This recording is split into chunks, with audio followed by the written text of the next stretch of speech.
चलिए dear student, आज हम लोग शुरुआत करेंगे नया चैप्टर जिसका नाम है जैव अणु, बायोमोलिक्यूल्स। क्या नाम है?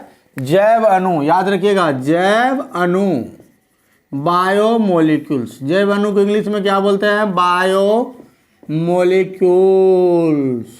ध्यान से सुनिएगा, इस चैप्टर को समझिएगा, क्योंकि बायोमोलिक्यूल्स आप बायोलॉजी में भी पढ़ते होंगे, केमिस्ट्री में भी पढ़ रहे हैं, इसलिए आप अच्छे से समझिए, क्योंकि इसमें बहुत सारा स्ट्रक्चर, संरचना सबको बताना पड़ता है। अगर आपसे कोई पूछेगा कि बायोमोलिक्यूल्स होता क्या है, क्या कहतेगा बायोमोलिक्यूल्स होता क्या है, तो देखिए भाई, हमारे शरीर में विभिन्न प्रकार की जैविक क्रियाएं होती है। जैसे हम लोग खाना खाते हैं तो कार्बोहाइड्रेट मिलता है, प्रोटीन मिलता है, वसा मिलता है, विटामिन मिलता है, बहुत सारा वर्क होता है कि हमारे शरीर में, तो इसको बोलते हैं जैविक क्रिया। क्या बोलते हैं? जैविक क्रिया। ध्यान से सुनिएगा, हमारे शरीर में बहुत सारे क्रियाएं होती है, जैविक क्रियाएं होती है कि नहीं?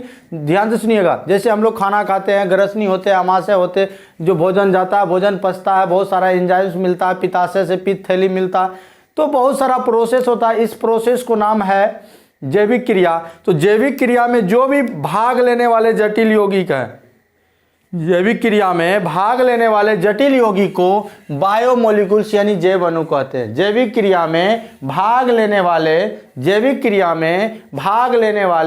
जटिल अणु को जैव अणु कहते हैं। ध्यान से सुनिएगा, जैविक क्रिया में, कौन क्रिया में? जैविक क्रिया, ठीक है, जीवित प्राणियों में होने वाली क्रियाओं को, ठीक है। अगर इसका संधि विच्छेद करें, बायो प्लस मोलिक्यूल, बायो का मतलब होता है लिविंग थिंग, मोलिक्यूल का मतलब हुआ अणु, जो भी सजीव वस्तुओं में पाए जाने वाले अणु हैं। और जैविक क्रिया में भाग लेने वाले कैसा अणु होना चाहिए?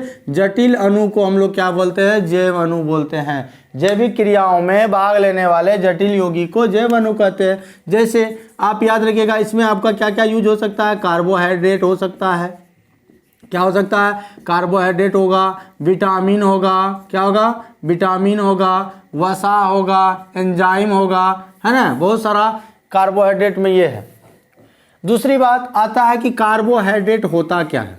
ध्यान से सुनिएगा, कार्बोहाइड्रेट, पहला हम लोग टर्म पढ़ेंगे कार्बोहाइड्रेट, CARBOHYDRAT, कार्बोहाइड्रेट। समझिएगा अच्छे से, पहले इसका ओल्ड कॉन्सेप्ट जो क्या है, ओल्ड कॉन्सेप्ट ध्यान से समझिए क्या होता है। देखो, कार्बोहाइड्रेट का अगर हम संधि विच्छेद करें ना, तो ये होगा कार्बन के हाइड्रेट, कार्बन के हाइड्रेट। कार्बन के हाइड्रेट को कहा जाता है कार्बोहाइड्रेट। कार्बन हाइड्रेट का मतलब होता है वाटर। तो बताओ, कार्बन, इसका जनरल फॉर्मूला होगा CxH2O का whole by, this is the carbohydrate.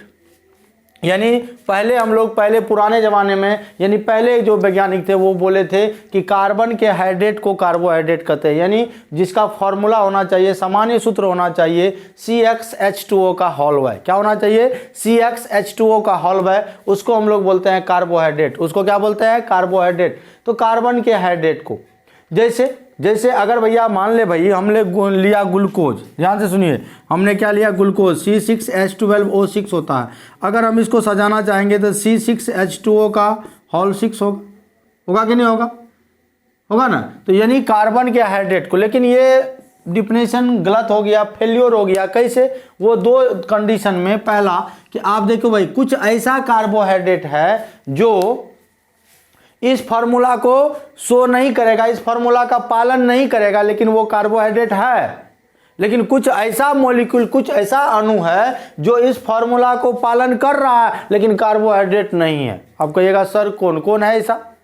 कुछ ऐसा अणु है जो इस फार्मूला को पालन करेगा, लेकिन वो कार्बोहाइड्रेट नहीं है। लेकिन कुछ ऐसा अणु है जो इस फार्मूला को पालन नहीं करेगा, लेकिन कार्बोहाइड्रेट है। मैं आपको यहाँ बताने वाला हूँ, ध्यान दीजिए। जैसे आप फॉर्मल्डिहाइड का नाम सुने हैं, फॉर्मल्डिहाइड का होता है HCHO। सूत्र क्या होता है?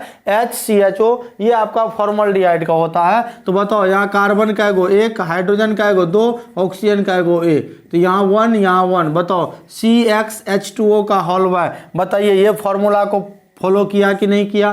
किया कि नहीं किया? जी हाँ, किया। तो लेकिन ये फॉर्मल्डिहाइड, ये कार्बोहाइड्रेट नहीं है। पहली बात समझ में आया? इस फॉर्मूला को फॉलो किया, लेकिन ये कार्बोहाइड्रेट नहीं है। दूसरा, रेमिनोज, रेमिनोज, रेमिनोज का फॉर्मूला होता है C6H10O5। तो देखो भैया ये फॉर्मूला को पालन नहीं कर रहा है, लेकिन ये कार्बोहाइड्रेट है। तो हमने आपको क्या बताया, कुछ ऐसा कार्बोहाइड्रेट है जो इस फॉर्मूला का फॉलो नहीं करेगा, इस फॉर्मूला को फॉलो नहीं करेगा, लेकिन कार्बोहाइड्रेट है। लेकिन कुछ ऐसा अणु है जो इस फॉर्मूला को फॉलो करेगा, लेकिन कार्बोहाइड्रेट नहीं है। तो ये एक कार्बोहाइड्रेट है, ये कार्बोहाइड्रेट नहीं है, ये कार्बोहाइड्रेट है, ये कार्बोहाइड्रेट नहीं है। समझ में आ रही बात।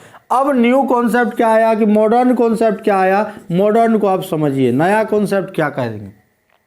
कार्बोहाइड्रेट उसको कहते हैं, ध्यान से सुनिएगा, कार्बोहाइड्रेट उसको कहते हैं जिसमें पॉली, ध्यान से सुनिएगा, पॉलीहाइड्रोक्सी, क्या है, पॉलीहाइड्रोक्सी एल्डिहाइड हो, पॉलीहाइड्रोक्सी एल्डिहाइड हो या पॉलीहाइड्रोक्सी कीटोन हो, यानी पॉलीहाइड्रोक्सी एल्डिहाइड हो या पॉलीहाइड्रोक्सी कीटोन हो, उसको बोलते हैं हम लोग क्या, कार्बोहाइड्रेट।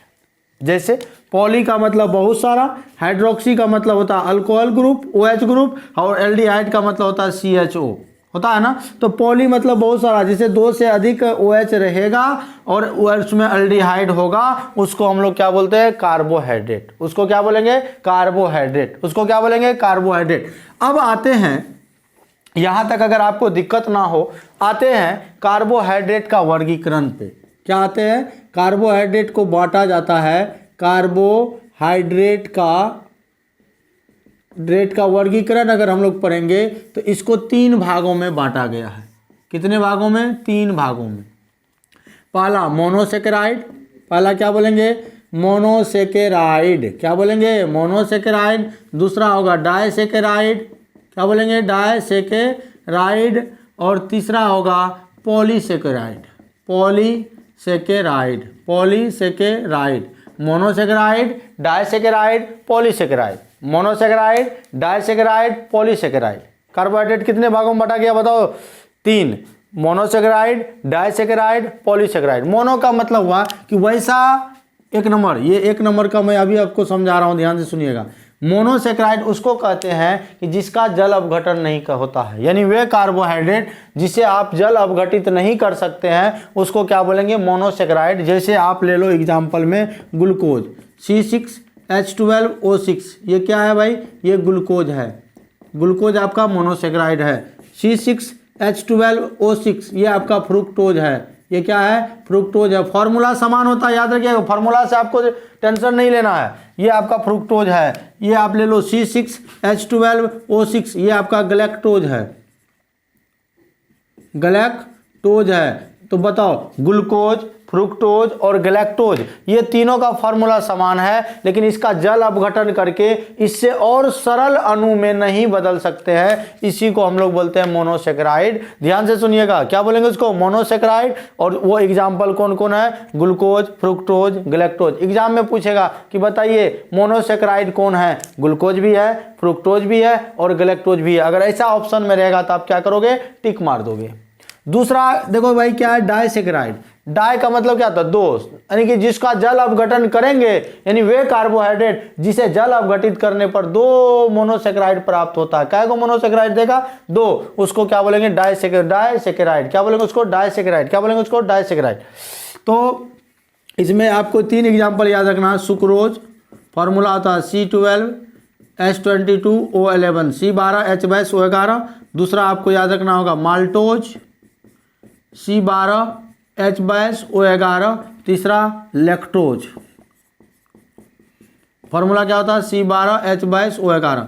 तीनों को आपको याद रखना है, सुक्रोज, माल्टोज और लैक्टोज। ये आपका क्या है, ये आपका डाइसेकेराइड है। यानी जब हम लोग सुक्रोज को तोड़ेंगे, ध्यान से सुनिएगा, जब आपका सुक्रोज टूटता है, सुक्रोज का जल अपघटन करेंगे तो सुक्रोज का फॉर्मूला क्या होगा, C12H22O11। जब इसका जल अपघटन करेंगे, ये ग्लूकोज और फ्रुक्टोज में टूटता है। किस में टूटता है, ग्लूकोज, ये क्या देता है, ग्लूकोज, और क्या देता है, फ्रुक्टोज, C6H12O6। फॉर्मूला दोनों का समान है, एक आपका देगा ग्लूकोज, दूसरा क्या देगा, फ्रुक्टोज। समझ आ रही बात। बताइए, पूछेगा कि बताइए सुक्रोज का जल अपघटन करेंगे क्या देगा, तो 2 देगा, एक फ्रुक्टोज देगा और एक ग्लूकोज देगा। अगर आप माल्टोज का करिएगा, अगर आप माल्टोज का करिएगा तो 2 अणु देगा, किसका, ग्लूकोज का, यानी माल्टोज का C12H22O11 ये आपका क्या है, माल्टोज है। अगर आप इसका माल्टोज का करिएगा जल अपघटन तो इसका 2 अणु देगा क्या, ग्लूकोज का, यानी C6H12O6, यानी ग्लूकोज का आपका क्या देगा, 2 अणु देगा। पूछेगा कि बताइए माल्टोज का जल अपघटन करने के बाद क्या प्राप्त होते हैं, तो ग्लूकोज प्राप्त होते हैं, यानी केवल 2 अणु ग्लूकोज का ही होगा। अगर पूछेगा सुक्रोज का जल अपघटन कराएंगे क्या प्राप्त होगा, तो ग्लूकोज और फ्रुक्टोज प्राप्त होगा। और तीसरा होता है लैक्टोज। जब लैक्टोज का जल अपघटन करेंगे तो भाई साहब जब इसका जल अपघटन करेंगे तो ये हमको देगा ग्लूकोज और गैलेक्टोज, ग्लूकोज और गैलेक्टोज, याद रखना, भूलना नहीं है। ये आपका है ग्लूकोज और दूसरा क्या है, गैलेक्टोज, ग्लूकोज और गैलेक्टोज, ग्लूकोज और गैलेक्टोज, ग्लूकोज और गैलेक्टोज।